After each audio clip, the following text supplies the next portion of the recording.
أعوذ بالله السميع العليم من الشيطان الرجيم من همزه ونفخه ونفثه.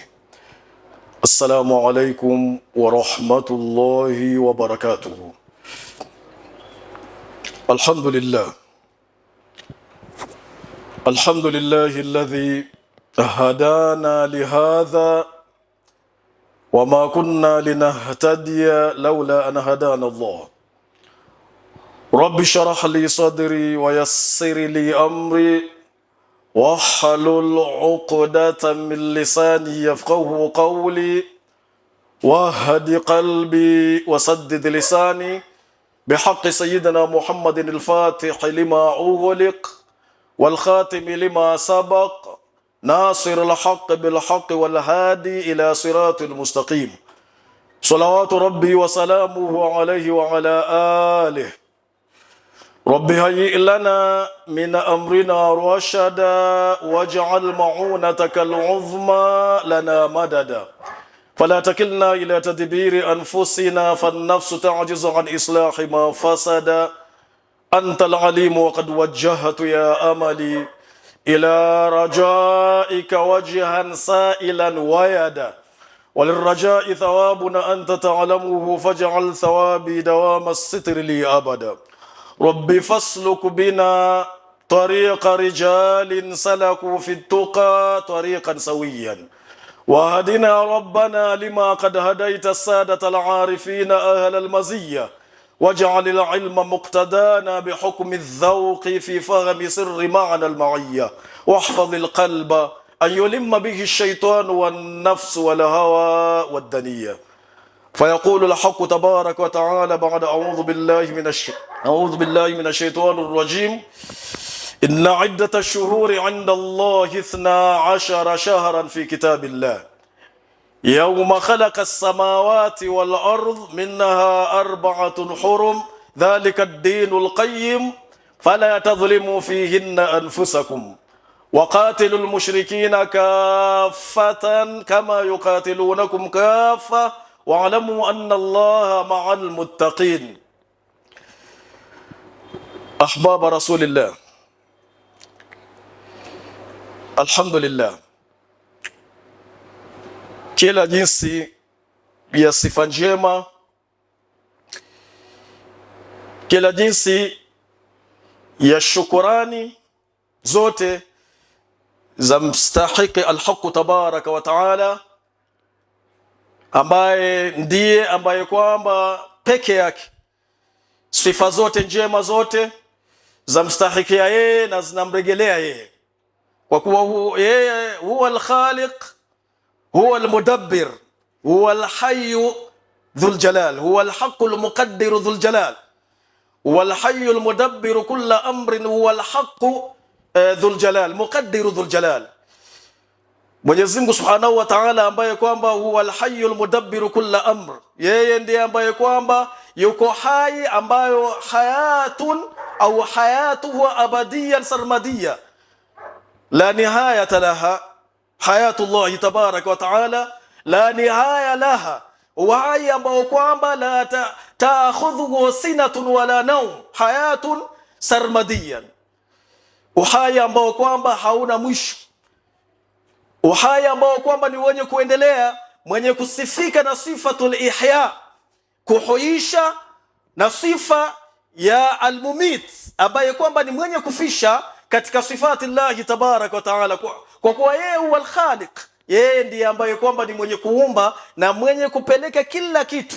Al-Mudabbir kull amri huwa al-Hayy al-Mudabbir kull amri huwa al-Haq al-Muqaddir dhul jalal, huwa al-Haq al-Muqaddir, yeye Mwenyezi Mungu ndiye haq, al-Muqaddir mwenye kukadiria kila kitu, dhul jalali mwenye utukufu, ambaye jamaa sifati kila aina ya sifati ambazo kwamba ni njema katika sifati za Mwenyezi Mungu Subhanahu wa Ta'ala, na majina yake ambayo kwamba ni matukufu. Walillahi al-asmaul husna fad'uuhu biha, al-Haq tabaraka wa Ta'ala na majina mazuri, walillahi al-asmaul husna fad'uuhu biha, basi muombeni kupitia Mwenyezi Mungu Subhanahu wa Ta'ala. Kuna majina mengine utaona kwamba kuna sifati ambazo kwamba zina musharaka lakini sifa kama hizo zinashirikiana na viumbe, na kuna sifati nyingine hazina musharaka wote, kama sifatul khalqi ni sifatun khasa lillahi tabaraka wa taala, na sifa zote ni khasa kwa Mwenyezi Mungu tabaraka wa taala. Ni sifatu al-khalqi, sifatu ihya wal kuhuisha na kufisha. Hizi ni sifa ambazo kwamba kiumbe hana. Sifa ya kuwa Mwenyezi Mungu ni ar-Razzaq, ni mwenye kuruzuku, sifat. Lakini utaona kwamba kuna baadhi ya sifati ambazo kwamba Mwenyezi Mungu kasifu viumbe wake baadhi ya sifa hizo. Hal ata ala al-insani hinu min ad-dahri lam yakun shay'an madhkura inna khalaqna al-insana min nutfatin amshajin nabtalihi faj'alnahu samian basira. Mwenyezi Mungu Subhanahu wa Ta'ala ni samian basira, lakini pia amesifu waja wake kwamba ni samian basir. Hal ata ala al-insani hinu min ad-dahr lam yakun shay'an madhkura. Ukisoma katika suratul Isra, subhanalladhi asra bi'abdihi laylan min al-masjid al-haram ila al-masjid al-aqsa alladhi barakana hawla linuriyahu min ayatina innahu huwa as-sami'ul basir. Mwenyezi Mungu ni as-sami'ul basir, na huko amemsifu mwanadamu ni sami'an basira, taban sifa. Lakini kushirikiana huku si kwamba kuna shirikiana kwa la, ni musharaka ambao kwamba una tofauti kubwa baina ya Mwenyezi Mungu Subhanahu wa Ta'ala na mja, kwa sababu kila kitu ama katika kila sifa ya mwanadamu ina had, ina mipaka, lakini sifa ya Mwenyezi Mungu haina hudud. Sifa ya ilmu kwa Mwenyezi Mungu Subhanahu wa Ta'ala haina had, haina mpaka. Sifa ya samu kwa Mwenyezi Mungu Subhanahu wa Ta'ala haina mpaka, sifa yake Subhanahu wa Ta'ala. Unakumbuka kisa cha Khawla wakati katika suratul Mujadila au suratul Mujadala, unaweza kuiita suratul Mujadala na unaweza kuiita suratul Mujadila. Almar'atul mujadila, mwanamke ambaye kwamba alijadiliana na Mtume sallallahu alaihi wasallam, binti Khawla bintu Tha'lab.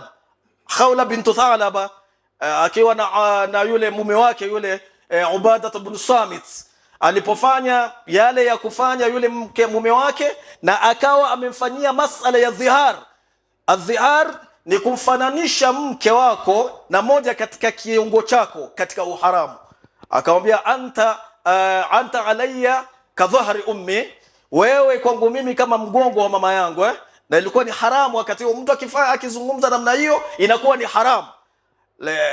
Ubadah ibn Samit kamwambia mke wake namna hiyo, Khawla bintu Tha'laba anamwambia wewe kwangu mimi ni kama mgongo wa mama yangu. Na ulama wanatuambia kwamba maana yake yani rukubi, kule kukupanda kwangu ama kule kukufanya starehe na wewe ni haramu kama kupanda, kama kufanya starehe na mama yangu, ndio maana yake. Na ndio kwamba ikawa ni haramu. Ilipotokea namna hiyo, Ubadah ibn Samit alipokuwa anataka kufanya mapenzi na mke wake, kisha mke wake kidogo akamwambia subiri kidogo, akawa anapandwa na hasira kidogo. Baada ya muda fulani Ubadah ibn Samit akawa ameshuka, akataka tena kufanya yani kuwa na mke wake, kumuingilia mke wake na kufanya mapenzi na yeye. Lakini Ubadah ibn Samit bintu Khawla bintu Tha'laba alimwambia la, hapana, wewe umeniambia maneno mazito sana mpaka nikamuulize Mtume sallallahu alaihi wasallam. As-Sayyida Khawla bintu Tha'laba akaenda paka kwa Mtume sallallahu alaihi wasallam, akawa anajadiliana na Mtume sallallahu alaihi wasallam, anamwambia Khawla kwamba sioni mimi isipokuwa wewe kad haramta alayhi, naona tu wewe umekuwa ni haramu kwake.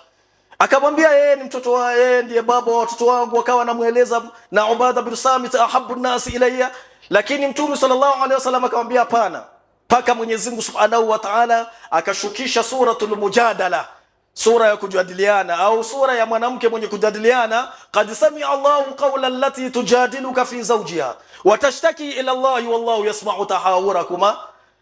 Kad sami'a Allah, hakika amesikia Mwenyezi Mungu Subhanahu wa Ta'ala. As-Sayyida Aisha, mahala tunapopataka ni hapo, alipokuwa yuko ndani ya amejieka ako kitanda, ako sehemu, ako karibu, asema ule mjadala ulipokuwa unaendelea, kulikuwa kuna baadhi ya maneno na yasikia na mengine siyasikii, yananipita. Lakini angalia samaa ya Mwenyezi Mungu Subhanahu wa Ta'ala, paka juu Mwenyezi Mungu Subhanahu wa Ta'ala amesikia kujadiliana kwa Mtume na Khawla. As-Sayyida Aisha anasema mimi niko kwenye ukuta na sisikii. Hudud, kila kitu ambacho kwamba kina sifati za mwanadamu kina haddi ndani yake. Ni kitu ambacho kwamba kina mipaka, akipituki ile mipaka yake. Wewe utasikia mpaka hapa, utaona mpaka hapa, lakini Mwenyezi Mungu, samaa ya Mwenyezi Mungu haina hudud. Ilmu ya Mwenyezi Mungu Subhanahu wa Ta'ala haina had. Kila sifa ya Mwenyezi Mungu haina had, haina mpaka. Karamu ya Mwenyezi Mungu haina had. Maashara almuslimin, insha Allah Ta'ala, tukiwa katika leo ambayo ni siku ya Jumaa, tukiwa tuko katika mwezi wa Dhulqaada huwa ambao ni mwezi wa 11, tukielekea katika mwezi wa Dhulhijja. Tumeingia katika mwezi wa 11 wa Dhulqaada. Leo ni tarehe 6 ama tarehe 7 hapo. Tuko katika mwezi wa Dhulqaada, ayuha almu'minuna alafadhil. Na maudhui yetu insha Allah Ta'ala ambayo kwamba ikhtarnahu ni maudhui ambayo inasema kwamba al-ashhurul hurum wan-nahyu 'ani adh-dhulmi fiha. Al-ashhurul hurum, miezi mitukufu na kukatazwa dhulma katika ndani ya miezi hiyo. Yani miezi mitukufu na kukatazwa dhulma katika ndani ya miezi hiyo. Hadha huwa al-mawdhu'. Au wanaweza kusema kwamba dhulma katika miezi mitukufu ni sawa, yote ambao kwamba utaizungumzia. Maashara almuslimin, kabla ya kuingia katika sulb almawdhu', tukiwa katika ndani ya mwezi wa Dhulqaada huu. Dhulqaada ni mwezi ambao kwamba una mazaya na una fadhail nyingi sana, lakini hatutaki kuzungumzia Dhulqaada kama Dhulqaada. Tutazungumzia moja katika masaili ya Dhulqaada, ni kwamba ni mwezi uliokusanya kwamba ni al-ashhurul hurum, ni mwezi ambao kwamba umekusanya kwamba ni katika ile miezi mitukufu, kisha ni katika ashharul hajj, ni miezi katika miezi ya haji, ni miezi ya haji. Kwa hiyo Dhulqaada ni katika miezi ya haji, hivyo pia Dhulqaada ni katika miezi ya ni katika al-ashhurul hurum, ni katika miezi mitukufu. Maashara almuslimin, bado tunaona kwamba zile miezi ya haji ambayo kwamba inaanza katika mwezi wa Shawwal, unaingia Shawwal, Dhulqaada na Dhulhijja, zile ashru Dhulhijja zile ambao kwamba hii yote ni miezi ya haji. Zikiingia hizi masiku, inakuwa mtu yule ambaye kwamba imemlazimu kwake yeye faradhi na ameweka nia, basi anakuwa ameingia katika ibada ya haji.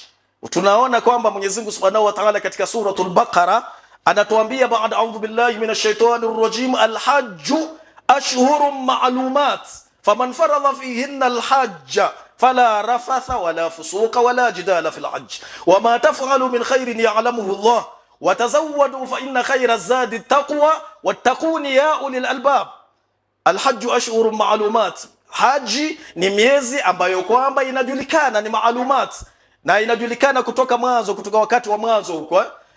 Kwa hiyo inajulikana ni Dhulqaada, ni Shawwal, Dhulqaada na Dhulhijja. Hizi ni al-ashhurul hajj, ni miezi ya haji. Kwa hiyo moja katika yale miezi ya haji ni Dhulhijja, ni moja katika miezi ya hija. Na utaona kwamba haya masiku kuna ile jina ambalo wanaita kwamba ni al-miqatu zamani. Hunaka al-miqatu zamani wal-miqatu al-makani. Kuna miqati ya zama ambazo ndizo hizi ambazo kwamba ndizo ziko ndani yake. Yasalunaka 'anil ahilla, yasalunaka 'anil ahilla. Soma katika pamoja na mimi katika suratul Baqara. Al-Haqq tabaraka wa ta'ala sema, mtume anakuuliza wewe, yasalunaka 'anil ahilla qul hiya mawaqitu lin-nas wal hajj وليس البر بأن تأتوا البيوت من ظهورها ولكن البر من اتقى وأتوا البيوت من أبوابها واتقوا الله لعلكم تفلحون. يسألونك عن الأهلة, wanakuuliza wewe kuhusiana na mwezi ule mwandamo, ule mwezi mwandamo. Qul hiya mawaqitu linnas wal hajj. Hizo ni katika masiku mawaqitu linnas, ni nyakati za watu za haji na masaili yao mengine katika kujilia masala yao mengine katika dini yao. Kwa hiyo utaona kwamba hizi wanaziita ni za zaman, ni al-miqatu az-zaman. Hunaka al-miqatu al-makani wa hunaka al-miqatu az-zaman.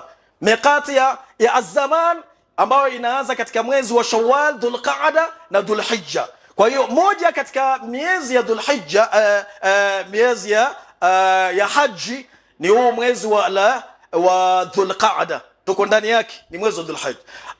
Ama kwamba ni al-miqatul makani, miqatul makani ni ile sehemu ambayo Mtume sallallahu alaihi wasallam aliwekea watu. Kuna miqatul makani, kuna miqatul zamani. Miqatul makani ni zile sehemu ambazo Mtume sallallahu alaihi wasallam aliwaelezea watu na akaziweka kwamba mnapofika mahala fulani, mpaka wa mahala fulani unapoingia, ukawa wewe unaingia katika haji, basi ukifika mahala pale unavaa ile nguo yako, ihramu yako, kisha unaanza kuweka ile nia. Ile ni al-miqat al-makani, miqatul makani. Na Mtume sallallahu alaihi wasallam alitaja kuna ya Lamlam, kuna Juhfa, kuna Qarnul Manazil, kuna Dhul Hulaifa. Hizi zote Mtume sallallahu alaihi wasallam akataja za watu wa Sham, miqati ya watu wa Sham, akataja na miqati ya watu wa Yaman, akataja watu wa Makka na watu wa Madina. Lakini Mtume sallallahu alaihi wasallam alisema maneno, akasema hunna lahunna wa man ata alaihinna min ghairi ahlihinna. Hunna lahunna, hiyo miqati ya hawa watu. Hunna lahunna wa man ata alaihinna, na kila ambaye kwa atapitia katika njia hiyo, min ghairi ahlihinna, wasiokuwa watu wake. Hii ndio ni al-miqatu al-makani. Kwa hiyo al-miqatu al-makani ni sehemu 4, lakini kila moja katika sehemu zile ambayo ataingia, hunna lahunna wa man ata alaihinna min ghairi ahlihinna, kama Mtume sallallahu alaihi wasallam alivyotuambia. Kwa hiyo maashar al-muslimin, haya ni masiku matukufu sana ambao mwezi umekusanya yote, iwe ni Dhulhijja, shahrul ashharul hajji, na iwe pia ni katika al-ashhurul hurum. Mwenyezi Mungu Subhanahu wa Ta'ala anasema wa'adhin fi an-nas bil hajji yatuka rijalan wa ala kulli dhamirin ya'tuna min kulli fajjin 'amiq liyashhadu manafi'a lahum wa yadhkuru isma Allahi fi ayyamin ma'lumat ala ma razaqahum min bahimatil an'am.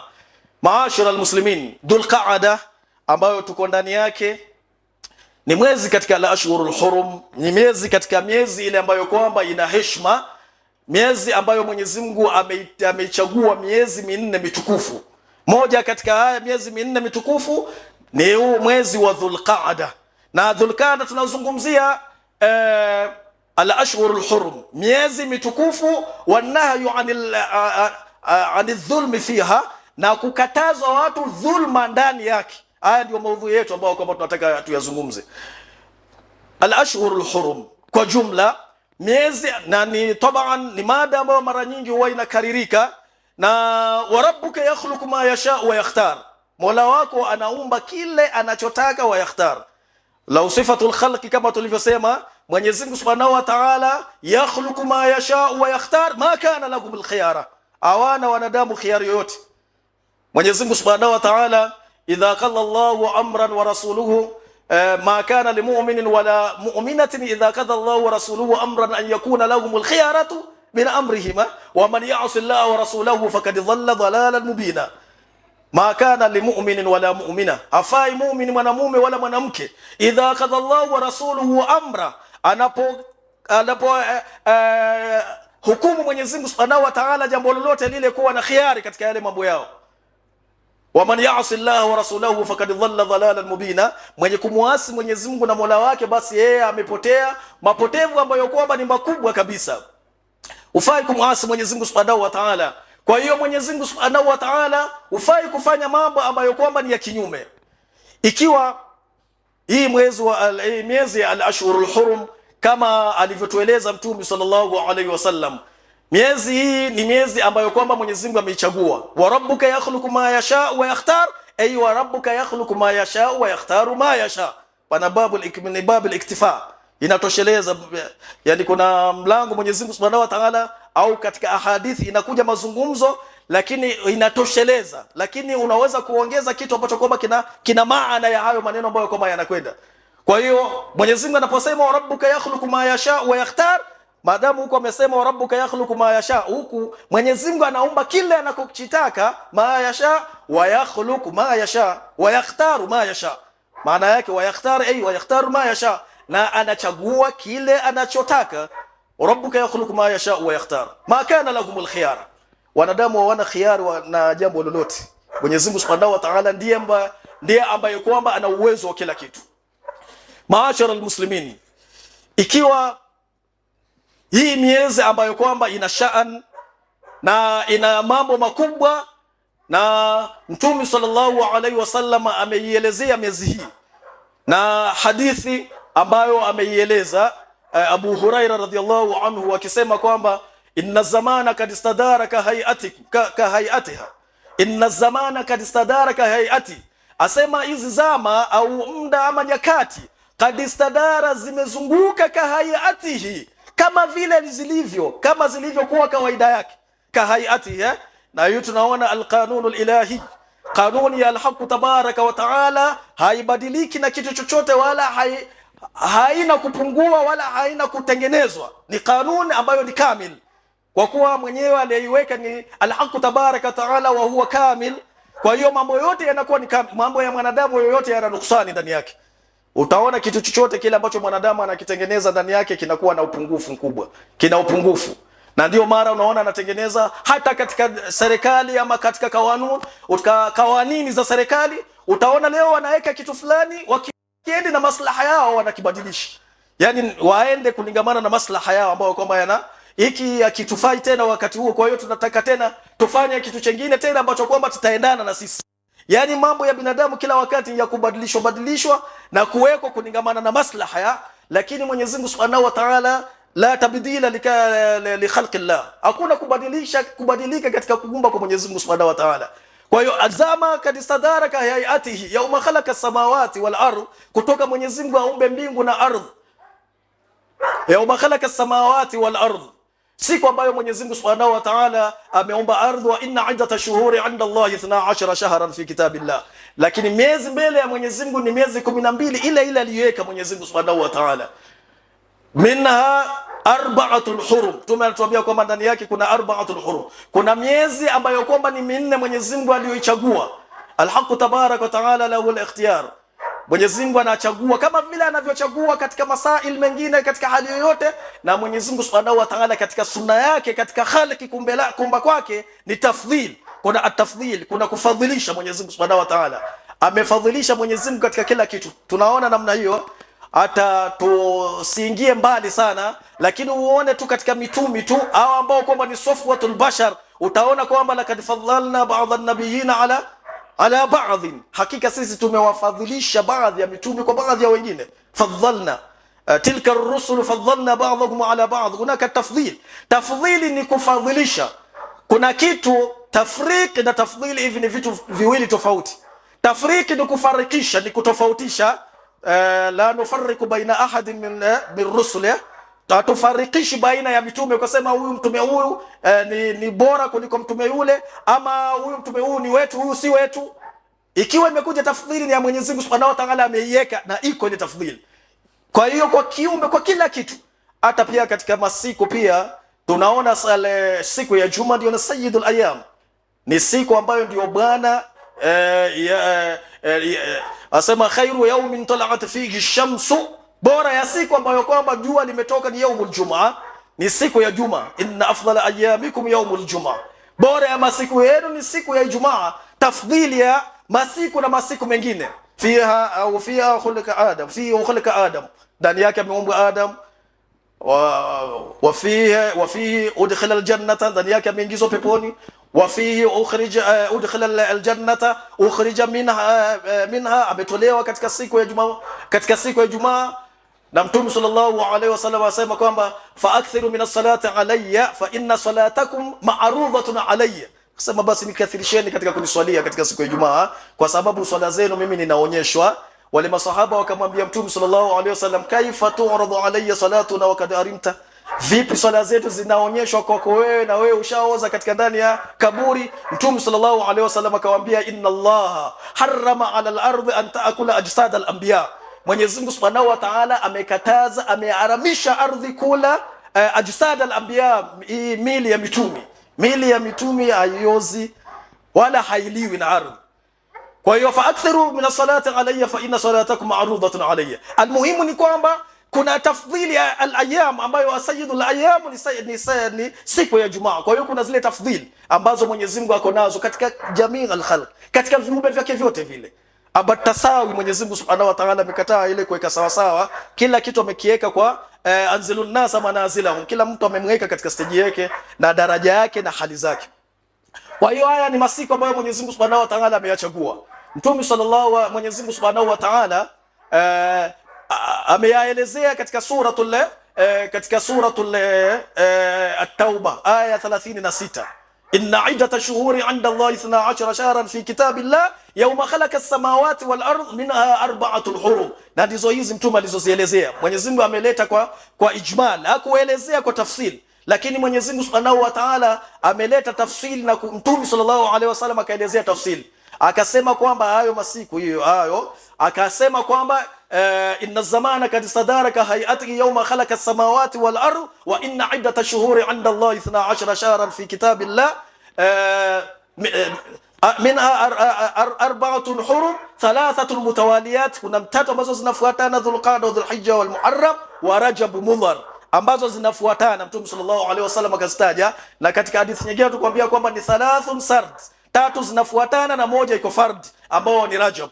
Almuhimu ni kwamba Mwenyezi Mungu Subhanahu wa Ta'ala, hii miezi hii ni Mwenyezi Mungu Subhanahu wa Ta'ala ameifadhilisha, na moja katika ile masaili ya makubwa ambayo kwamba yako ni kwamba kuna zile adhaaf, zile ziyadat na barakat na khairat ambazo kwamba zinapatikana katika miezi, katika ile al-ashhurul hurum, zile ziyadat. Na kama ilivyokuwa zinapatikana ziyadat na barakati nyingi na khairat na mudhaafa katika ajri na ule wingi katika ule ujira, hivyo hivyo pia mtu akifanya madhambi ni kwamba yale madhambi yanakuwa mudhaaf, yanaongezewa pia. Sayyiduna Qatada ana maneno yake, anatuambia kwamba katika kuelezea hii fala tadhlimu anfusakum, kwamba msidhulumu hizi nafsi zenu.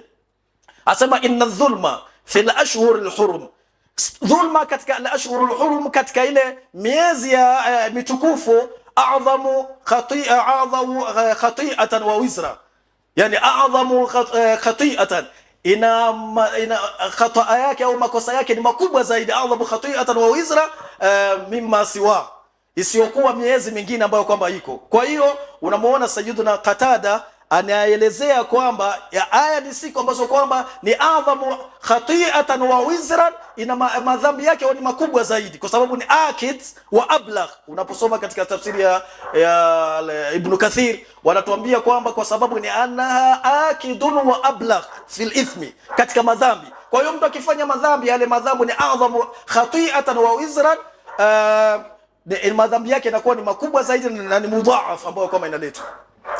Maashara almuslimin, ya ayuha mtu, Mwenyezi Mungu Subhanahu wa Ta'ala anatuambia kuna mahala ambao kwamba tulikuwa tunapataka katika hii aya, baada ya kusema inna iddata shuhuri 'inda Allahi 12 shahran fi kitabillah.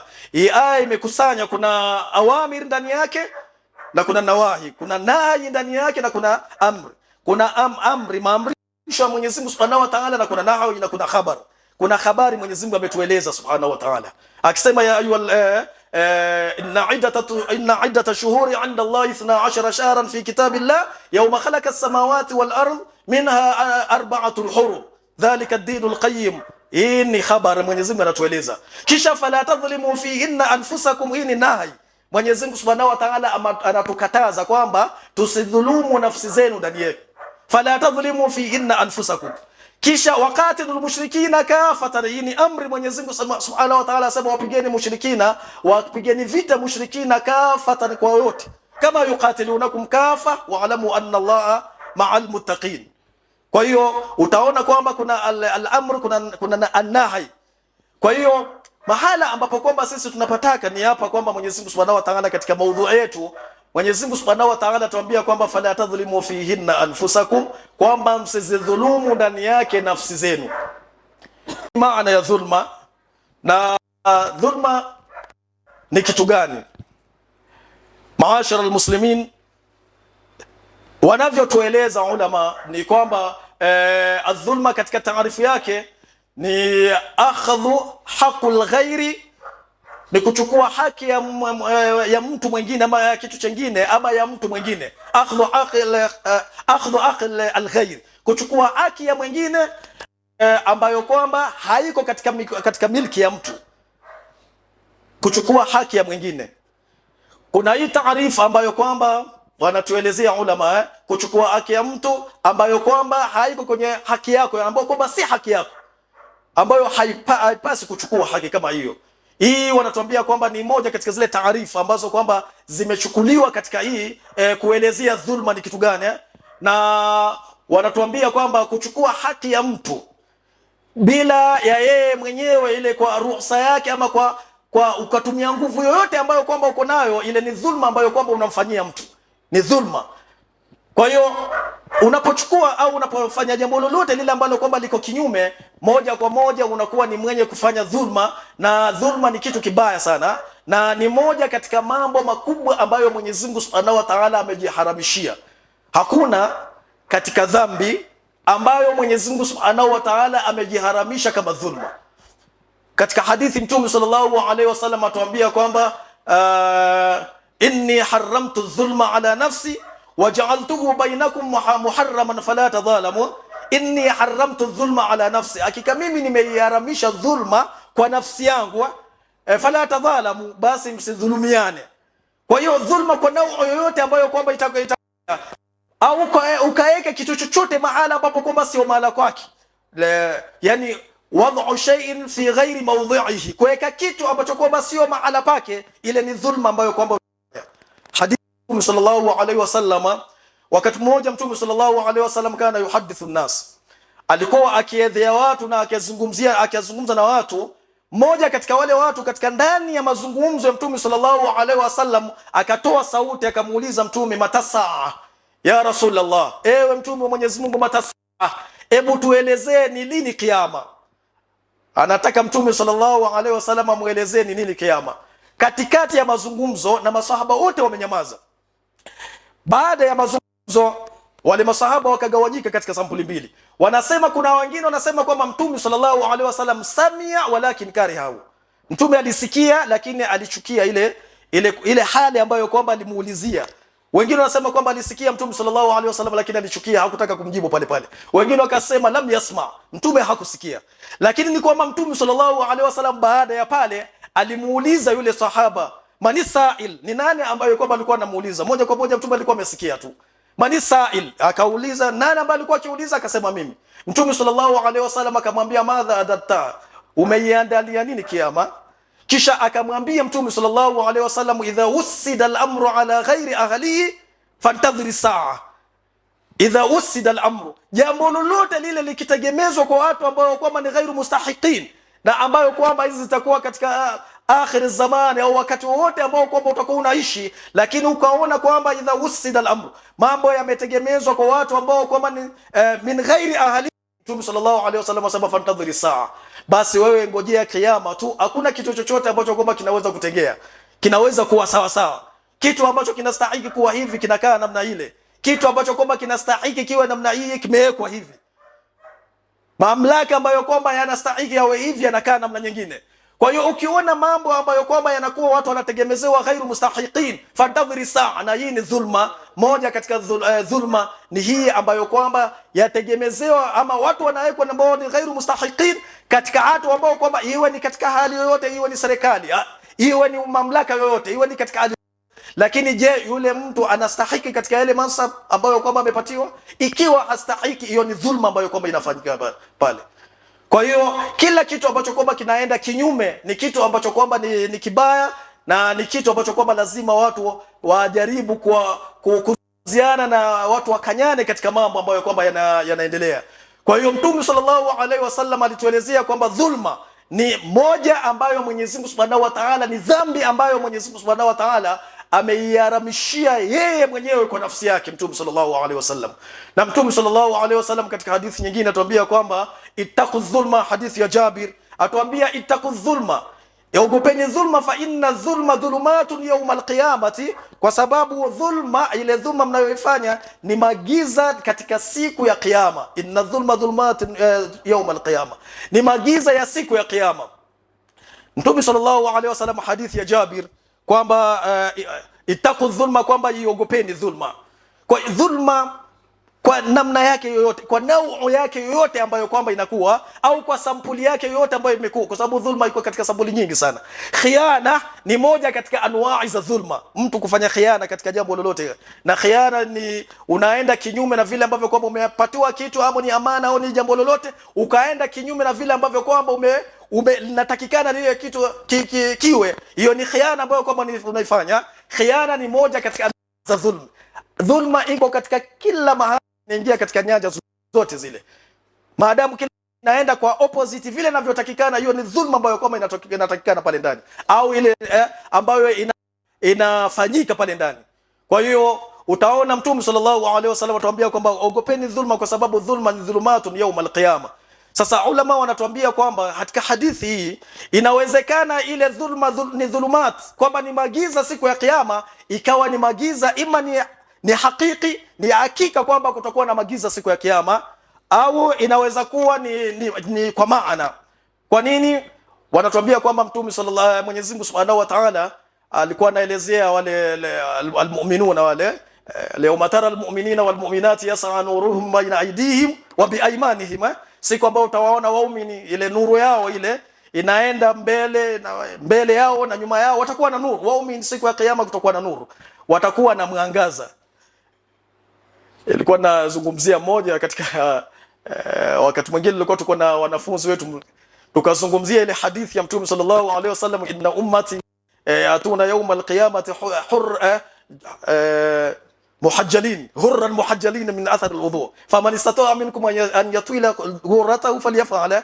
Mtume sallallahu alaihi wasallam atuambia kwamba inna ummati, hakika ya ummati wangu ya atuna yawm alqiyama, watakuja siku ya kiyama hurran ni waupe, wanakuwa na mwangaza, wanakuwa hurran muhajjalin, usoni kwao na katika miguuni kwao wanakuwa ni weupe, na hii ni alama.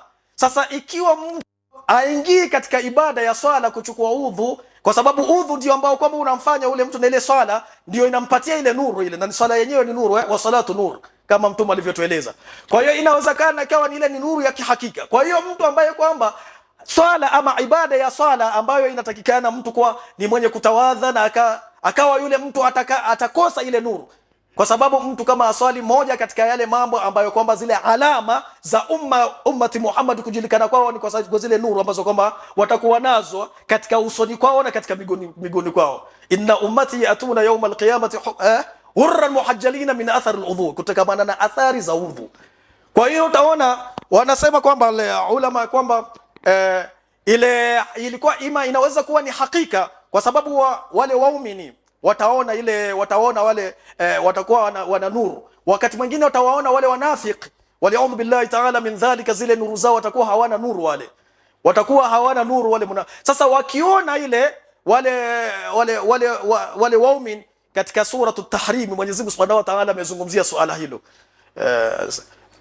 Mwenyezi Mungu Subhanahu wa Ta'ala ameanzia ya ayyuhalladhina amanu tubu ila Allahi tawbatan nasuha asa rabbukum an yukaffira ankum sayiatikum wa yudkhilakum jannatin tajri min tahtiha al-anhar yawma la yukhzi Allahu an-nabiyya walladhina amanu ma'ahu nuruhum yas'a bayna aydihim wa biaymanihim yaquluna rabbana atimim lana nurana waghfir lana innaka ala kulli shay'in qadir. Watapoona ile nuru ya wale imekufa kabisa, watamwambia Mwenyezi Mungu, tutimizie nuru yetu ewe Mwenyezi Mungu Subhanahu wa Ta'ala. Kwa hiyo kutakuwa kuna nuru ya kihakika. Kama kutakuwa kuna nuru ya kihakika, ulama wanatuambia kutakuwa na magiza ya kihakika, yatakhabbatuna fi dhulumat. Wataambia wale watakuwa wakiingia katika dhulumati, katika magiza ya kihakika, ambao kwamba watakuwa kama vile nuru itakuwa iko wako na dhulumati itakuwa wako, au inaweza kuwa ile dhulumati kwa maana ya shadaid, kwa maana ya shida, kama ulama wanavyotueleza.